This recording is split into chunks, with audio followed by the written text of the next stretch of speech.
Assalamualaikum warahmatullahi wabarakatuh. Perkenalkan, nama saya Rubianti dari Prodi Pendidikan Bahasa Sastra Indonesia dan Daerah Angkatan 2020 Universitas Palangkaraya.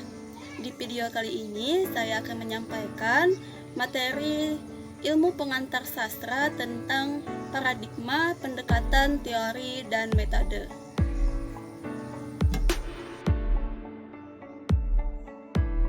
Secara etimologis, paradigma berasal dari bahasa Latin yang berarti contoh, model, atau Secara luas, paradigma didefinisikan sebagai perangkat keyakinan mendasar pandangan dunia yang berfungsi untuk menuntun tindakan-tindakan manusia yang disepakati bersama, baik dalam kehidupan sehari-hari maupun penelitian ilmiah. Di dalam sejarah manusia, banyak bermunculan paradigma. Paradigma itu kemudian saling meniadakan, melengkapi, atau saling mengusur paradigma sebelumnya. Paradigma merupakan pola atau model tentang bagaimana sesuatu distruktur, bagian dan hubungannya atau bagian-bagian berfungsi. Hudayat mengemukakan, bagi ilmuwan paradigma dianggap sebagai konsep-konsep kunci dalam melaksanakan suatu penelitian tertentu. Paradigma lah yang menentukan jenis-jenis eksperimen, pertanyaan, dan juga permasalahan yang harus dipecahkan oleh para ilmuwan. Terdapat 3 hal yang memengaruhi perbedaan paradigma seorang ilmuwan, yaitu yang pertama, faktor dari dalam diri sendiri, yang kedua, faktor dari luar berupa lingkungan fisik, yang ketiga, faktor dari luar berupa penjelajahan, metodologi, dan teori. Istilah lain yang sering ditumpang tindihkan dengan paradigma adalah pendekatan. Pendekatan identik dengan perspektif, kerangka konseptual, atau strategi intelektual. Pendekatan secara etimologis berasal dari kata apropio dan approach yang berarti jalan dan penghampiran. Paradigma dan pendekatan itu berbeda. Paradigma memberikan arah kepada para ilmuwan untuk memahami objek penelitiannya, sedangkan pendekatan memberikan jalan kepada para ilmuwan untuk mencapai arah yang ditujukan oleh paradigma tersebut. Kemudian ada pendekatan sastra.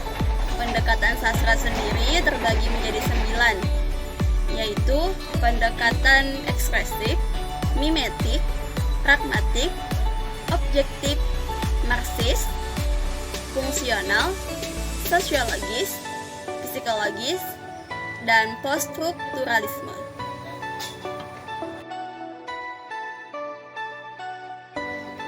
Secara genesis terdapat 2 macam teori yang digunakan dalam penelitian, yaitu yang pertama teori formal dan yang kedua teori substantif.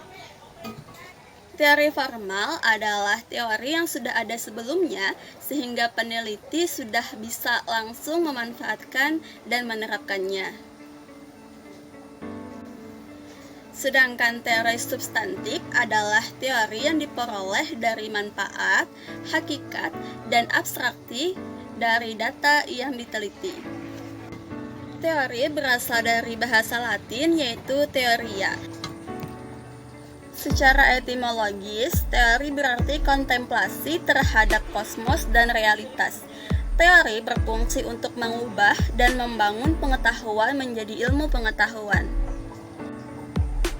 Sedangkan metode adalah bawaan dari teori. Artinya, setiap teori sastra telah menyertakan metode yang digunakan untuk mendekati objeknya. Beberapa metode dalam teori sastra. Yang pertama ada metode formal atau struktural, yang kedua metode deskripsi, yang ketiga metode komparasi, yang keempat metode dialektik, yang kelima metode heuristik, dan yang keenam metode hermeneutik, dan sebagainya.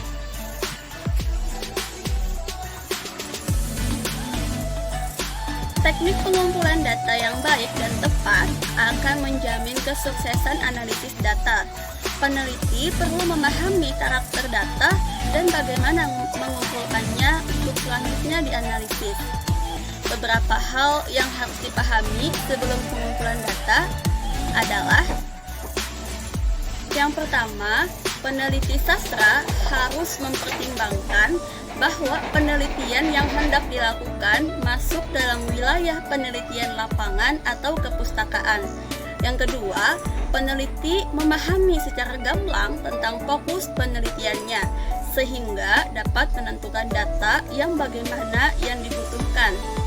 Yang ketiga, peneliti memahami teknik-teknik pengumpulan data yang selama ini ada, berikut kelemahan dan kelebihannya.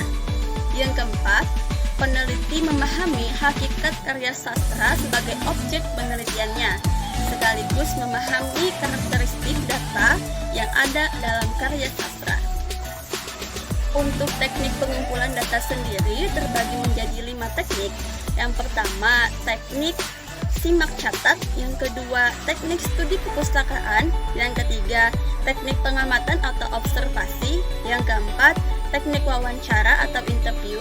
Yang kelima, teknik kuesioner atau angket. Demikian video dari saya, kurang lebihnya saya mohon maaf. Wassalamualaikum warahmatullahi wabarakatuh.